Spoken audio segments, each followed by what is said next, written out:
YouTube, what's good? It's your boy, you know what I'm saying, real live, all facts. Back again with another episode, you know what I'm saying? You didn't know, so, you know what I mean? We already out in this resort life, you know what I'm saying? Short sleeve hoodie on, you know what I'm saying? We just came back from the gym or whatnot. But anyway, so I made a video about Lonzo, so let's switch gears. Let's talk about the Lakers, you know what I'm saying? Let's talk about the Lakers. Let's get into the Lakers. So, you know, me personally, well, you don't know because I haven't really said it a lot online. But I feel like LeBron and AD has been successful because teams really can't game plan for it. But in the playoffs, when that's all teams could do, it's going to get exposed. You know what I'm saying? Vibe with me. So you got LeBron playing point guard this whole year, right? There's not a lot of guards that are big guards in the NBA. I mean, you have Luka, you know what I'm saying? He's not a guard, right? He does handle the ball, but he's not a guard. And on top of that, he's a defensive liability. We'll talk about Luka too. You got Ben Simmons. And basically, that's it. You know what I'm saying? When it comes, and then you got Lonzo. But that's basically it when it comes to like big guards. You know, D'Angelo, 6'5", yeah. So I'll give him Markel 6'5", or 6'4", with a like 6'7", 6'8" wingspan, something crazy like that. But it's not a lot of tall guards. You know what I mean? So I say that to say that when they do the pick and roll, you know, you're creating a mismatch every time. Then when you add in the component that Anthony Davis has been playing the 5, and that's been their most successful lineup, or when he plays the 4, and that's been a really successful lineup too, it's just going to create all these weird mismatches. And teams have been really embracing, because of analytics, have been embracing small ball lineups. It's like the perfect storm right now for the Lakers to, you know what I'm saying, get theirs. You know what I'm saying? So I think it was really telling, like when I watched Lakers versus Pelicans, I was like, yo, what the hell is Alvin Gentry doing? Why is he having why would they ever switch the pick and have Josh Hart checking Anthony Davis and let's say Etwan Moore checking LeBron, like at the top of the key? Like, well, what sense does that make? You know what I'm saying? It don't make any sense. But that's, you know what I'm saying, this whole embracing of the three-point shot has really, you know what I'm saying, put coaches in this position to really, you know, play this small ball lineup. So the Lakers are really in this perfect storm right now of being able to do that. But I'm going to tell you why that won't work in the playoffs, you know what I'm saying, in my opinion, right? In the playoffs, you have the ability, the opposite team, or all teams have the ability to game plan, right? Teams will be able to game plan around that and stop it. If you notice, Giannis was stopped by Joel Embiid, I believe that was on Christmas, just by being basically playing a zone or something similar, and him basically holding down that whole free throw line and below, you know what I'm saying, and basically forcing him to shoot threes, you know what I'm saying, and even he would press up, and you know what I'm saying, he really took away his whole game plan, you know what I'm saying. I think teams are going to run a similar coverage like that against the Lakers. And, you know what I'm saying, I think that will probably be effective. Also, the thing that, you know, if I was a Lakers fan, would concern me,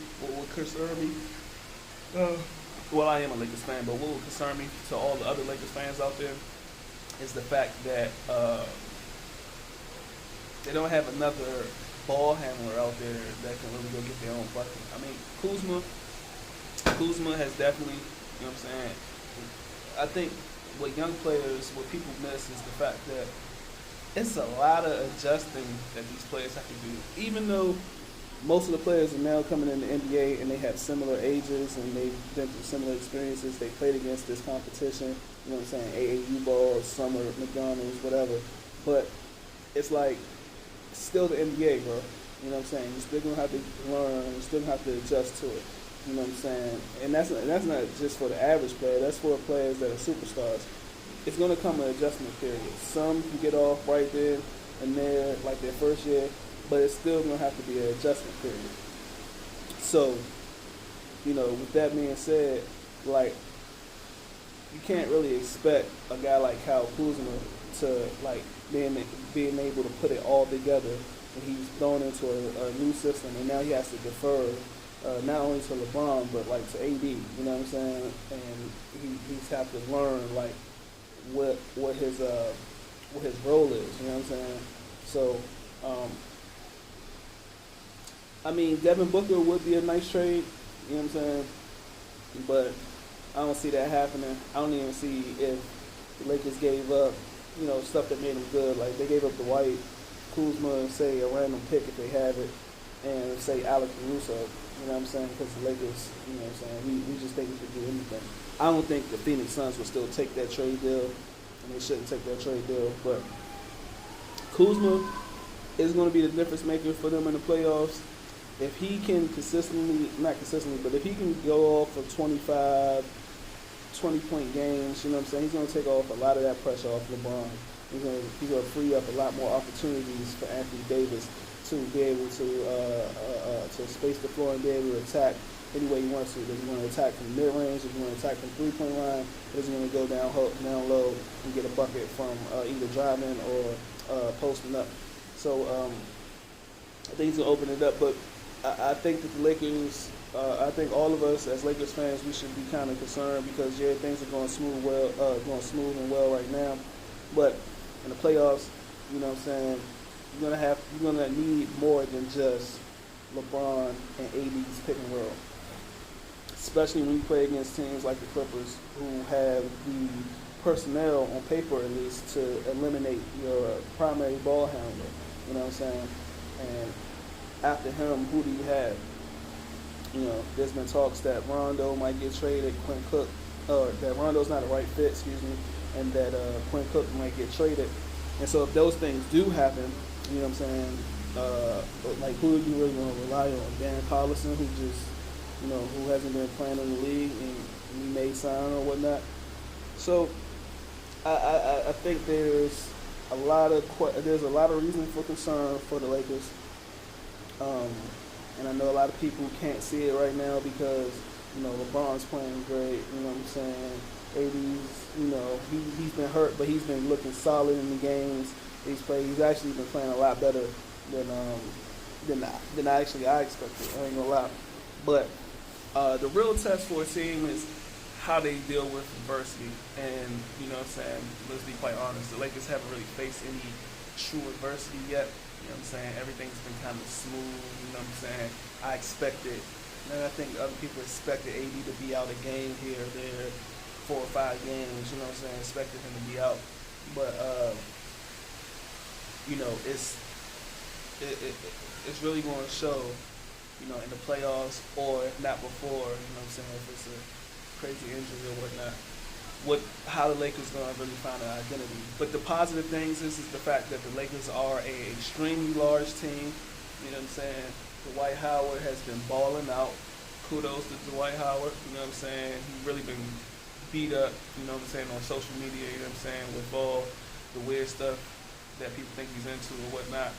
But, you know what I'm saying, on the court, that's all I care about. And he's been hooping, you know what I'm saying? And Snapple fact, he's made more threes than Ben Simmons has made or even attempted in his NBA career. You know what I'm saying? It's a crazy thing. Come on, Ben Simmons, stop being scared. You know what I'm saying? So they're extremely large. You have Dwight Howard and you have JaVale McGee at your center position. And you also got AD that's like a baby center /4/3. You know what I'm saying? Then you got Kyle Kuzma, who's a 3/4. Then you got LeBron, who's a 1, 3, 2, 3, 4. You know what I'm saying? He plays basically every position, 1, 2, 3, and 4, and maybe 5. You know what I'm saying? In the pinch. And then you got Danny Green out there that's playing the 2 or the 3. You know what I'm saying? He's a huge 2. You know what I'm saying? A legit 3. So they're core players. You know what I'm saying? They throw in the splash of Rondo, splash of Alex Caruso, splash of Quinn Cook. You throw in all those, but their core players is like a huge lineup, and it's going to be difficult for a lot of teams to be able to match up with their size. The one team that intrigues me in the West, and I'll probably make a whole nother video about this, is the Denver Nuggets. If I was a GM, you know what I'm saying, I don't even want to say it like this, but I think Michael Porter Jr. is real deal box office player, especially considering the type of NBA we're in today, where the court is spaced out. You know, the mid range is basically there for the taking. Damn it, any player that really wants to make a conscious effort to get to the mid range can basically do that with a little bit of handles and a little step back. You know what I'm saying? I think Michael Porter Jr. and the Denver Nuggets, with Jokic and Murray and all them, they have a lot of weapons and they poised to be a serious contender in a year or two, or even this year, if they can keep their pieces together and continue to develop and continue to mature.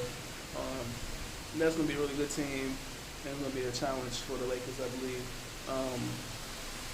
Also, Dallas. Dallas is somebody that I'm not. Their team that I'm not 100% sold on yet, but I do think that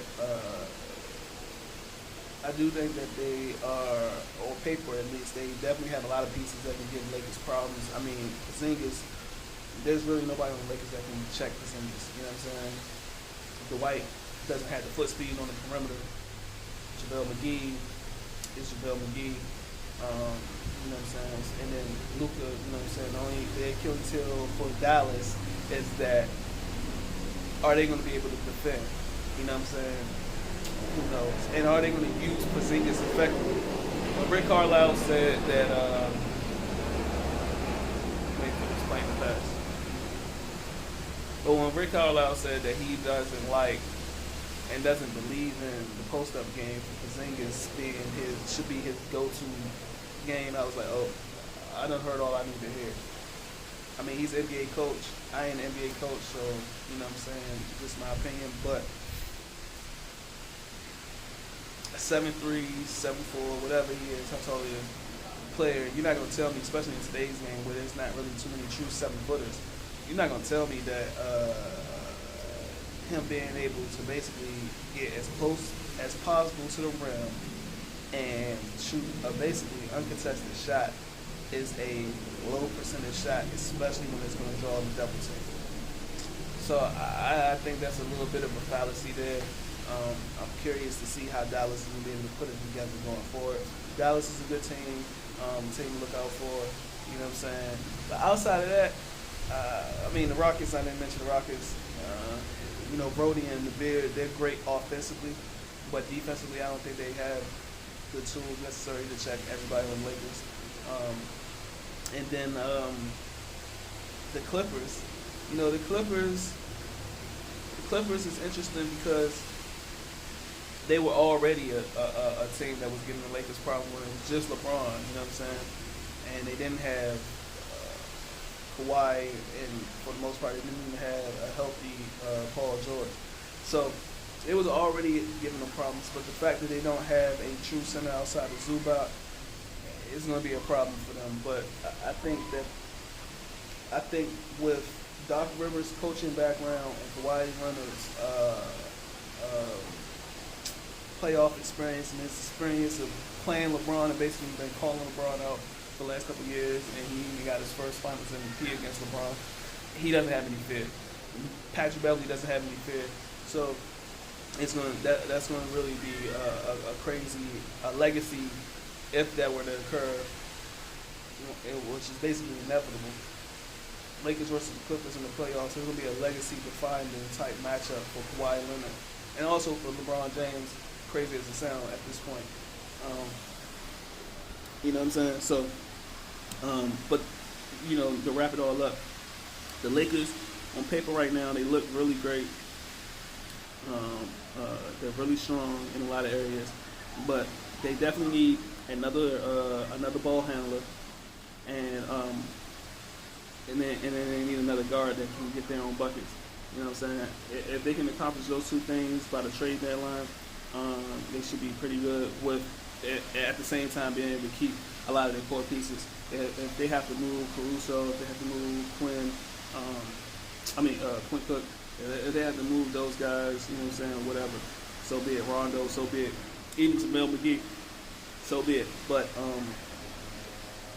if they can really, you know what I'm saying, keep a lot of their identity, being able to maintain that big ball lineup, you know what I'm saying, they're gonna be good. You know what I'm saying? So I'm looking forward to seeing how the playoffs play out because I don't put a lot of stock in the regular season. Teams don't have time to really game plan. But it's gonna be interesting playoffs. Looking forward to it. You know what I'm saying? AD and LeBron is gonna be must-watch TV. You know what I'm saying? So yeah, you know what I mean. Comment, like, subscribe. You know what I'm saying? I'm coming back with another video. You know what I'm saying? Just gonna do these things all day. You know what I'm saying? So yeah, real life, all facts, authentic. Get me.